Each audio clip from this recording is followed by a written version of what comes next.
Welcome to SoulPod Studio. We're not your average social network. We're a community of professionals, enthusiasts, and students taking sustainability to the next level. Join us on our journey and get inspired by Earth heroes just like you.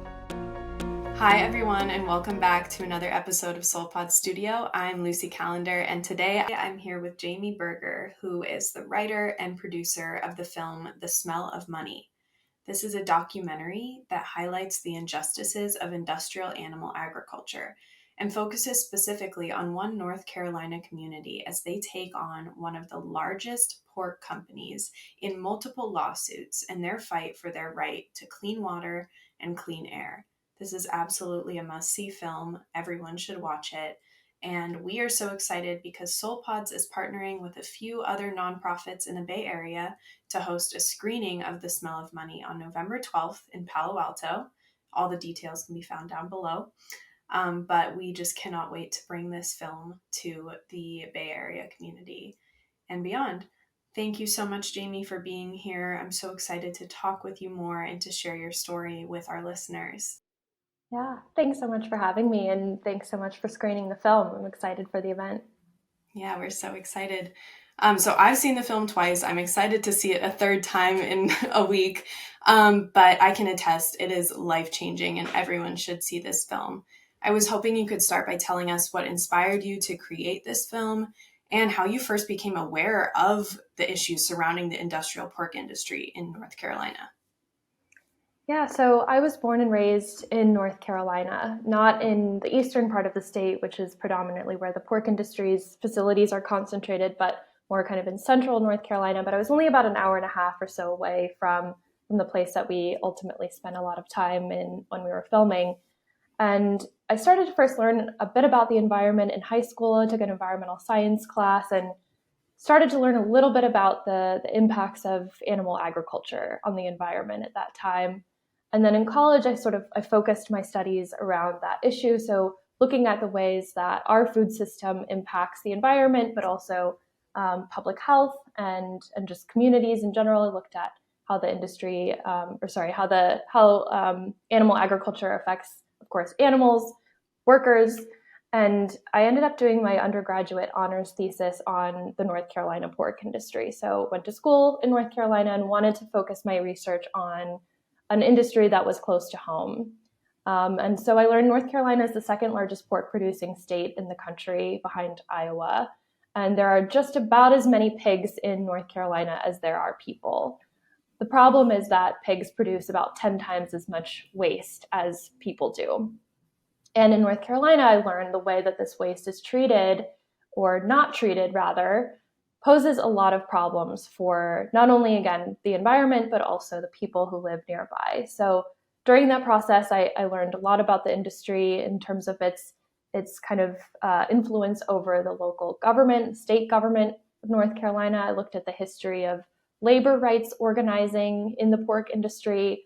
I looked at, again, its treatment of animals and workers. And I really was struck by this one piece that I hadn't heard about growing up there, which was this issue of environmental racism. So in North Carolina, it had been documented that these pork facilities, that factory farms, or as they're called sometimes CAFOs, which stands for concentrated animal feeding operations, are disproportionately located in poor communities and in communities of color.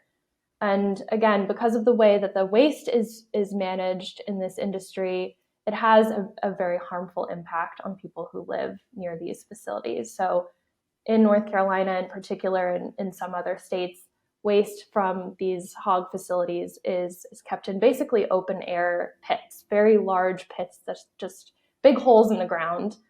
And then when those fill up, the waste is sprayed into the air over cropland under the pretext of fertilizing crops. But really, it's just a cheap way for these farms to get rid of the waste that they're producing. And back at that time, when I was doing my research, I think that was when I first learned about the story of Elsie Herring, who was a resident of Eastern North Carolina, who fought for more than 30 years for clean air, clean water, and the right, to be able to enjoy her family's property. She was the the granddaughter of an enslaved man, and she had had this land in her family for generations.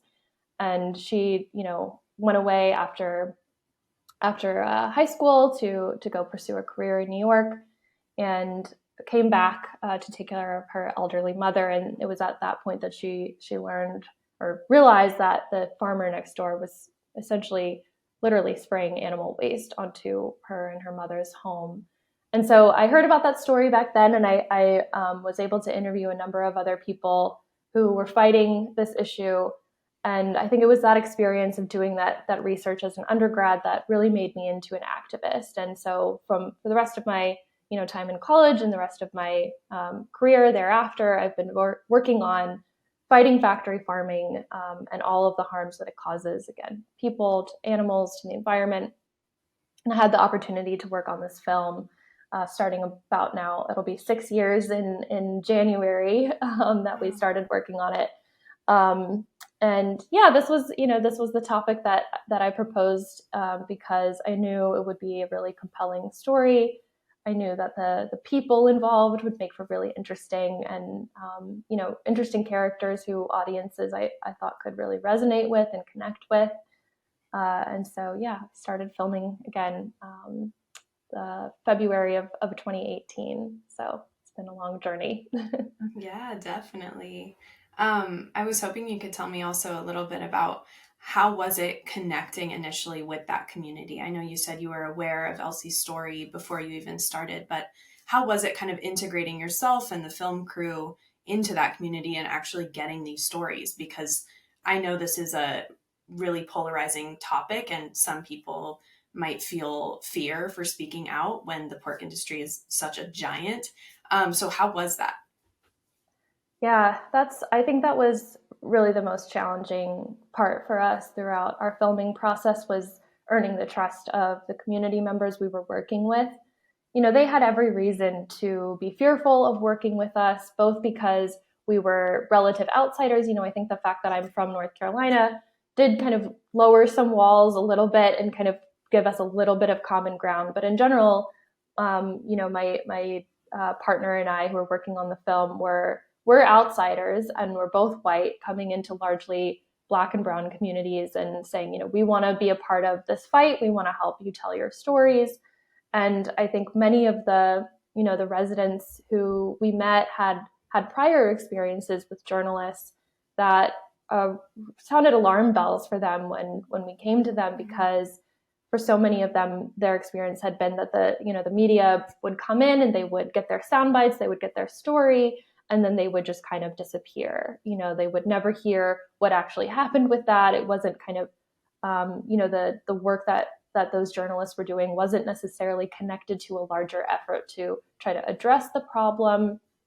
And so they had this experience where they had really had this kind of extraction happen where, they were kind of exploited by these journalists. And I don't fault people for doing their work that way necessarily. If you're trying to get the word out about an issue and you only have so much time, I understand the need to do things that way. But for us, I think it took us saying, okay, well, we're understanding that we're just going to have to keep showing up. We're going to have to keep coming back. We're going to have to do this work over years rather than over months. Mm-hmm. And, we didn't have a sense of the timeline when we started, but it ended up being about 4.5 years that we spent filming. And much of that, I think, timeline had to do with the fact that we, again, really had to take our time to build trust and build relationships with people.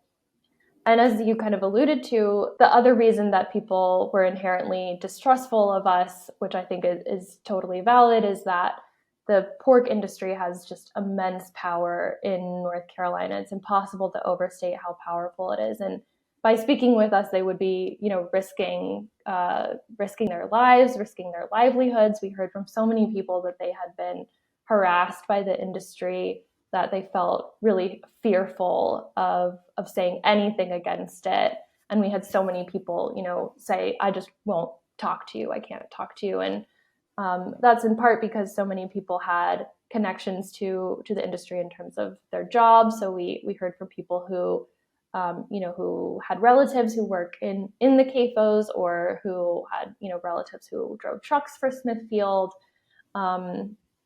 and they didn't want to put, their family members' livelihoods at risk. We even had one person, tell us that they worked in a school lunchroom, and Smithfield has a major presence on the school board. So they were fearful that if they spoke to us, they could lose their job. And so we were definitely up against that kind of fear in these communities, and fear of us as outsiders and as white people coming in and not necessarily, doing this for the right reasons. I think we had to take our time to show that we were in it for the right reasons. And because, again, the risk, the personal risk of speaking out publicly against the industry is so high. So we ended up really focusing on people who had already been active in terms of, being spokespeople for this issue. Elsie Herring, who again is one of our main characters of the film, and Renee Miller, who also is very outspoken, had already had this history of incredible advocacy that they had done. And, for that reason, I think were more willing to work with us and to share their stories. But it was still something that we had to be very cautious of and sensitive to. And again, it just took a lot of time to form those relationships.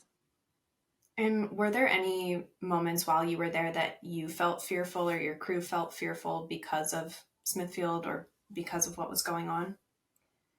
Yeah, there's a scene in the film that I'm glad we were able to capture, which was we were filming from a public road, just filming a factory farm from our car, and the farmer saw us and kind of tracked us down, and he drove by, and he was followed by a number of police cars, and he's kind of pointing at us like, there they are. And they essentially blocked us in. They surrounded us, and I was driving. They came up and spoke with me. And, the police officer basically just said, what are you doing out here? Why are you out here filming? You're stirring up trouble, and you better watch out. You better be careful. Wow.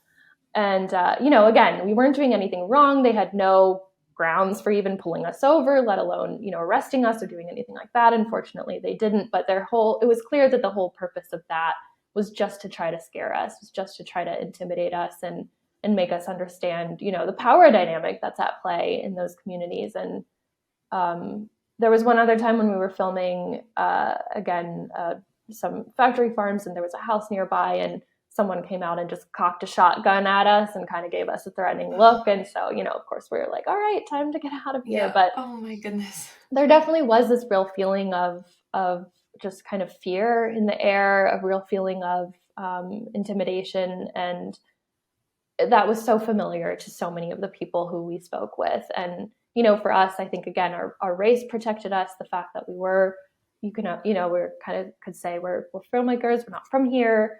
That gave us some protection. But had we had, Renee in the car with us when that first encounter with the police happened, or, had it been her doing what we were doing, I don't know that she would have been able to get out of that situation in the same way. So that was something that we were always really conscious of, that as much as we felt that kind of intimidation, it was so much more, severe and pressing for people who actually live in those places. Absolutely. And you can really feel that when you're watching the film, hearing each of their stories and how they are afraid and, having to block their windows just for fear of being threatened or being hurt. You can feel it, and it's heartbreaking. I know after seeing it and after speaking with you, there's been so many hurdles and so many challenges, and finishing this project, going up against Smithfield, has been so huge. And I would love to know, what have been, aside from all of the challenges, what have been your biggest triumphs in this process? I mean, I think the flip side of what I was just speaking about in terms of, the challenges of earning the community's trust was when that finally started to happen. It felt really good to know that, we had put in the work and had, again, showed up over and over, and finally were kind of breaking some ground in terms of having real relationships with people. I think the other kind of biggest, I would say, wonderful moments for us have been actually after the film was released. So, just being able to show the film to people all over the world has been absolutely incredible and made all of the hard work leading up to that point really worth it. When we first released the film in festivals, we had our international premiere at the Hot Docs Festival in Toronto. And we were actually able to take Renee and a friend of hers up there with us, and she was a part of the Q&A, the panel after the film, and it was just amazing to have her there and to see her story reflected on that huge screen for the first time. And we've also done some really incredible screenings in universities and with different kinds of community organizations.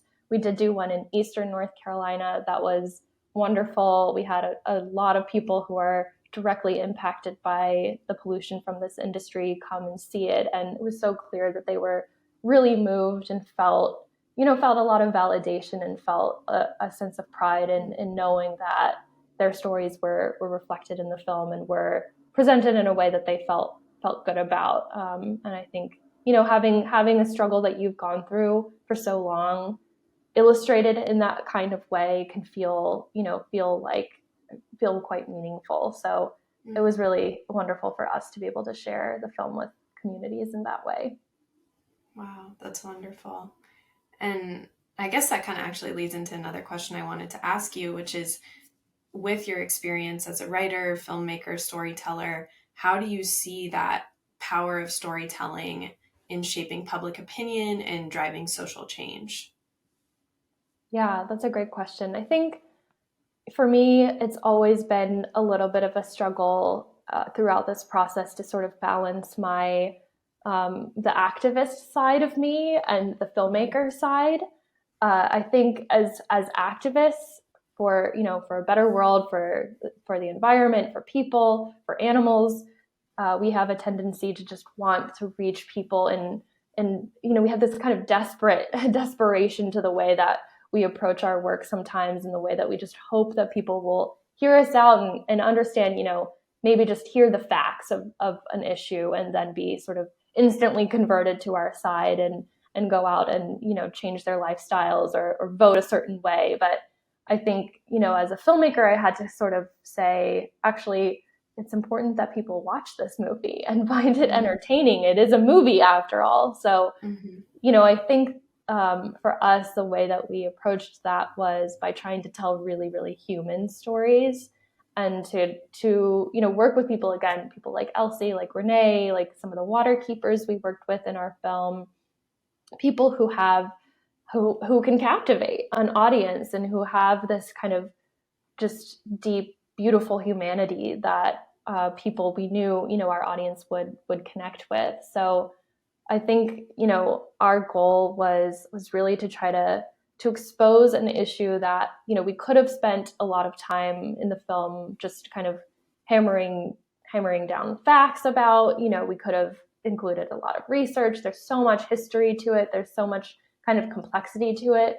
But at the end of the day, we really had to kind of just keep coming back to a pretty narrow focus on the people themselves, the experiences that they were having, and just this just very sort of basic injustice that was going on in terms of people literally not being able to drink clean water or breathe clean air and have animal waste rain down on them. That was something that we felt like, if we can just get across the fact that that is just such a blatant wrong, then that's something that everyone will be able to connect with. There's no one in the world who would say, oh yeah, sign me up. That's the kind of life that I would want to live, And so I think as far as the story, we felt like the more that we could really just keep the focus on that and on the people and their real, lived experiences, the stronger, the more powerful it would be as an advocacy tool and just as a film itself.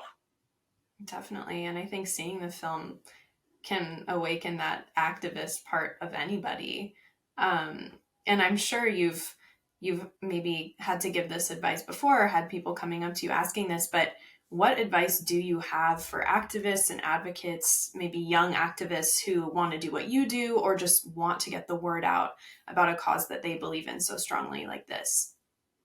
Yeah, I mean, I think this might sound a little bit cliche, but I would say one piece of advice is just don't underestimate yourself. I've struggled definitely throughout this process with a lot of imposter syndrome. I didn't go to film school.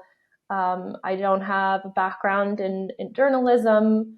And, I never really anticipated that I would end up making a documentary. I kind of fell into video production on accident, uh, kind of via writing. But I'm so glad that I took the chance to work on this project and just learned along the way and was able to connect with a lot of amazing people who, were really supportive. So I think that's one piece of advice. I think also something I learned in particular from Elsie is to kind of try to find a way to connect with an issue that you care about on a human level, on a personal level. I think for me as an activist and coming at this initially first from an academic perspective, I've always kind of looked at issues relating to the food system, to the environment, to social justice from a very kind of systems level. And I do think that's important for us to do because it's these are systemic problems that we're dealing with. They're deep rooted institutional problems that are going to require systematic change, systems level change. But I think if we focus too heavily on that and we work only kind of at that level, we risk burning out. I think we risk kind of losing that more emotional connection to the work that we do, the more personal, the more human connection to the work that we do. So I think the experience of working on the film for me was so important because it got me, it literally got my hands dirty. It got me into a place where I was able to watch this problem, from a very close, close vantage point and interact with the people who are really living it and be a part of their fight. And I think if I had only ever, if my activism had only ever taken the form of kind of this kind of backseat, distanced view in terms of looking at it systemically, it would have been really hard for me to stay motivated. And the reason I mentioned, I get inspiration related to this from Elsie is that there's this one scene in the film that I really has kind of hit me differently watching it the past few times, where Elsie she's coming out of a van on their way to the appeal related to the lawsuits that they've been a part of, and another character says, "Oh, this is a movie star right here," talking about Elsie. He's like, "This is a movie star," and she turns to that person and says, I'm just fighting for my family. That's all." And I found that so powerful because I think, we asked ourselves so many times throughout the process of making the film, how did she keep going? This is someone who was fighting for 30 years up against a, billion-dollar industry that, she never expected to actually win. She never thought, that realistically in her lifetime, she would remedy this problem for herself and her family. But it was that connection to her own family that motivated her to keep fighting. She wasn't, after this big win against Smithfield, just because, she knew that was wrong. I mean, of course, that was part of it, but she was seeing with her own eyes her family members fall ill and be affected by this issue. And it was that kind of relational element for her that kept her going. So I think, again, for me as an activist, I've recognized the importance of that in community building and being connected with other people, and the experience of both working on the film and having those kinds of connections come about, and then building more connections with people throughout the release process has been just really healing and really helpful for me. Trying to keep going in the face of this kind of the enormity of this problem. Yeah. I think something you just said, I think really stuck with me, is just making this a personal issue, or any topic like this. I feel that a lot of times, if it's not in your backyard, if it's not something you can see, or in this case, smell and feel on your skin, it's hard to understand maybe. And I think that's why films like this, they're so important, because you could you could never be there physically, but you understand the impact that it's having. And while it's not impacting your family the way it's impacting Elsie's, when you know that I'm going to the grocery store today and I'm going to buy this, when you can see what that's doing to someone else, it changes everything for you. So I think that comes across so strongly, and just hearing Elsie's words saying this is for her family, this is for her livelihood, like that transcends everything, goes against, it goes across so many different families across the US, across the world. So Yeah, I think that's really powerful. yeah, thank you. Yeah. And I wanted to know, what do you think is next for you, and what do you think is next for The Smell of Money? What are your long-term goals and dreams for it? Yeah, I'm excited for the next phase for the film. It's like I said, it's been such a long process. I never thought it would be more than, half a decade and I'd still be working on this movie, but that is where I am still. People ask me what's next, and I'm like, I'm still really focused on trying to make sure that we maximize the impact of this movie. Again, I'm an activist. I want this to make a difference. I didn't make a movie just to make a movie. So the more people who watch it and who, make a change again in their own lifestyle, or who become more politically active, the better. And so that's what I'm focused on right now. Really trying to make sure that we reach a lot of just kind of mainstream people, mainstream audiences, but also people who are directly impacted by this. So we're currently, in the process of our theatrical release, and we screen the film in theaters in New York and Los Angeles. And our next kind of phase of that is to show the film in places that have a really high concentration of factory farms, or are in kind of more rural areas or more agricultural heavy regions, because we want the film to reach people who are directly affected and who are fighting this fight. Because it doesn't just happen in North Carolina. CAFOs have been exported all across the country, all over the world. So this is a fight that so many, thousands of people are engaged in, and we want the film to be a tool for them to educate themselves and to educate their communities.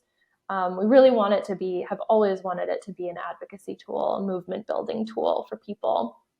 And I'm really excited to see that it is playing that role. In North Carolina, for example, right now there has been an effort over the past several months to get people to weigh into a public comment period about the permits that regulate how CAFOs manage their waste. So this is a once in a 5-year opportunity, essentially, for North Carolina residents to weigh in and say, we want this to change. We don't want our neighbors to be dealing with this problem, to be sprayed with animal waste and have this pollution in their communities. So it's been amazing to see this coalition of organizations has used the film as a tool to try to mobilize people to weigh in and to submit comments. And they've done screenings across the state at universities.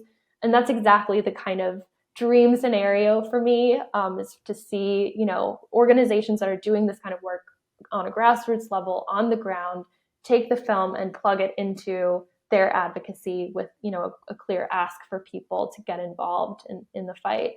So I'm loving seeing that happen, and definitely want to do more of that kind of outreach to make sure other people who care about this are able to use the film in that way.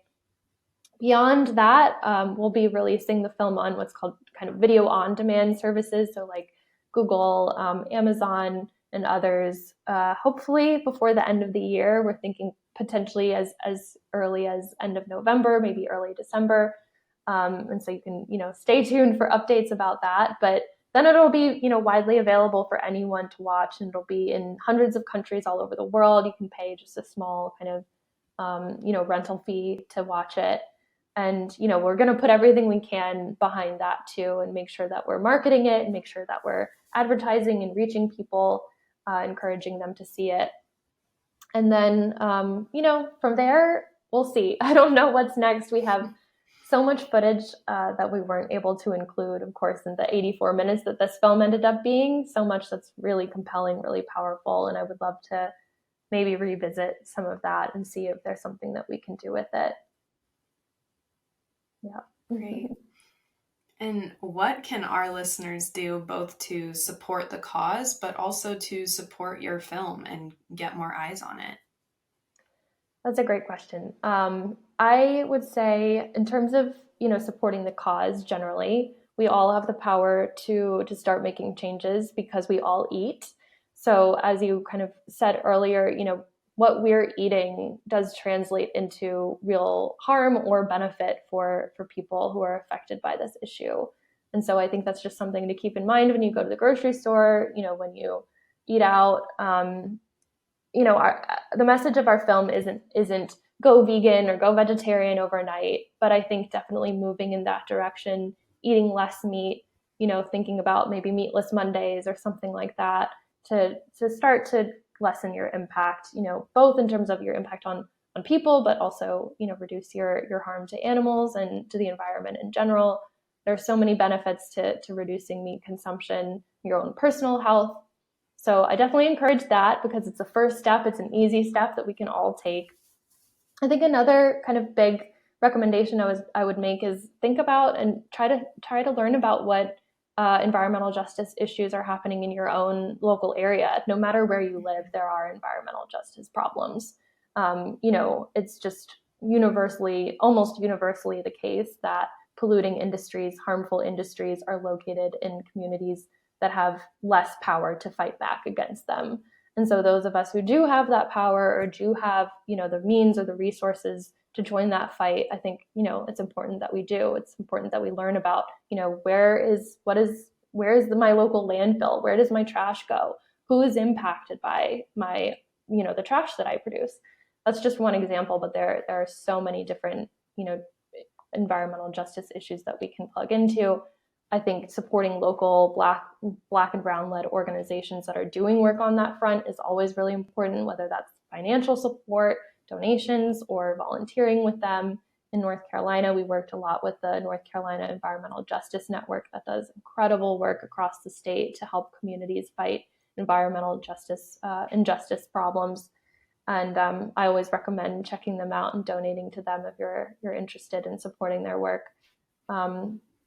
Beyond that, I would say, I think, again, as I've alluded to, it's important to get politically active, run for office. I saw when we were working in North Carolina, there was one incredible young person named Daquan Love who ran up against a deeply entrenched, very ag-friendly member of the North Carolina State House, I believe. And although he lost, I saw that his campaign generated so much enthusiasm and passion and interest, and raised a lot of awareness among his neighbors about the issues that were important to them. So I think I always want to encourage people, especially young people, to think about running for office. And if not, support a local candidate, support somebody you believe in, help them get there too. I think we'll only ever see real change happen on this issue when people who are not protecting us and not protecting our neighbors, not protecting the environment are out, and we're the ones who have to make that happen. Absolutely. And for anyone wanting to watch the film, make sure to check out thesmellofmoney.com and make sure to check out where all the screenings are for sure, because there might be one in your area and it's coming soon. Very exciting. Yeah. It's smellofmoneydoc.com, like documentary. Doc. Yep. And okay. So we have all of our screenings on our website, local screenings, theatrical screenings. And if you're interested in hosting one, you can also request to do that. We have a screening request form on our website. We pretty much allow just about anyone to host screenings. So that's, the primary way that we're getting the film out into the world for the time being until it's more widely available.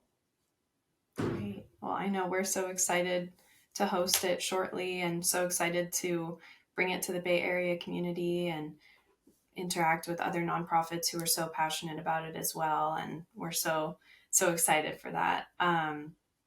And lastly, I have a fun little question for you. We ask everybody this at the end of every podcast. If you could have a sustainability superpower, what would it be and why?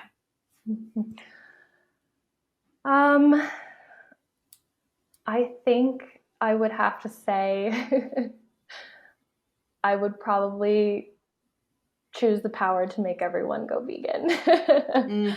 That's a good one. because, as much as I said, that doesn't have to happen for everyone. I know that kind of diet is not, accessible to some people, and it's not something that for many of us we can just do overnight. Um, it's such an amazing way for people to take take their kind of power back and say, I don't want to be a part of this system. I don't want to be a part of a system that is so harmful to people, to animals, to the environment. And, if I could find a way to make it easier for people to do that, if my superpower was transforming the world in that way, I mean, we would have a world without factory farming. We would have a world where people are so much more, cared for, and aren't subjected to the kind of injustices that we have in our film. We wouldn't have slaughterhouse workers, suffering under really horrific working conditions. Climate change would be much less of an issue because animal agriculture is one of the leading contributors to climate change. So there would be so many different kind of sustainability issues, environmental issues that I think would benefit from that kind of worldwide shift. So that's probably what I would choose for my superpower. That's a really good one. I love it. And I think you're right what you said before. I mean, this can be something that people take into their own hands. There's so many resources now and so many ways to shift towards more plant-based lifestyle. And it's easier than it's ever been, and doesn't have to be perfect. But it's definitely a way to make a difference in your daily life. Sure. So yeah, I think that's I'm glad really you mentioned one. Maybe one day. Yeah. Everyone will get there. Yeah, I'm glad you mentioned it, it really doesn't have to be perfect. I want to emphasize that every little bit helps. Every piece of meat or animal product that you leave off your plate is a good start. So definitely encourage that, and don't encourage people to aim for perfection, because we're bound to fail if we do that. So yeah, that's a big thing we talk about a lot with our team at Soul Pods. It's just like, how can we teach people it doesn't have to be a certain perfect way, because that's also like what causes burnout and what causes frustration, or better to do one thing than do nothing, whatever it is, whether it's just educating yourself, watching a film, so easy to do, or reading resources that are so readily available now. So any small step anyone can take, definitely in the right direction. Yes. But thank you so much, Jamie, for everything you're doing. I mean, it's just incredible and so inspiring to hear your story and just to get to speak with you. And thank you for taking the time with us. My pleasure. Thank you so much for the work that you all do at Soul Pods. I'm so excited to see your community growing. And again, so grateful to you all for bringing me here to the podcast and for doing the screening. I'm really excited for it, and very, very grateful to be able to say that the film is screening through you all, and all your amazing nonprofit partners as well. You all have really exemplified the power of bringing people together for something like this, and bringing, a lot of different groups and organizations together. So I really love that. I'm so proud of the collaboration that you all are doing, and really, really happy to be a part of it. So. Oh, thank you so much. And real quick, I want to mention, so smellofmoneydoc.com is where they can find you, as well as Smell of Money Doc on Instagram, correct? That's right. Yep. Okay, perfect. And everything will be linked in the show notes. So if anyone wants to learn more, make sure to check it out and see if there's a screening in your area, or if you want to host one, fill out that form. But thank you again so much, Jamie, and we'll be in touch soon. I can't wait for the screening. Sounds great. Thanks so much, Lucy. Thank you. Soul Pods is partnering with Actera, Menlo Spark, and 350 Silicon Valley to bring a free screening of the Smell of Money documentary to the Bay Area. We're so excited for this event. It's going to be taking place on November 12th from 2:30 to 5 p.m. at the Palo Alto Arts Center. Refreshments will be served before the film, and afterwards there will be a virtual Q&A with Jamie. So if you're interested in learning more and asking her some questions, this is a great event to do so. If you want to RSVP, remember it is totally free, but make sure to RSVP ahead of time to secure your spot. If you want to learn more about the Smell of Money and ways you can get involved, then make sure to check out thesmellofmoneydoc.com. It will be linked below, as well as their social media.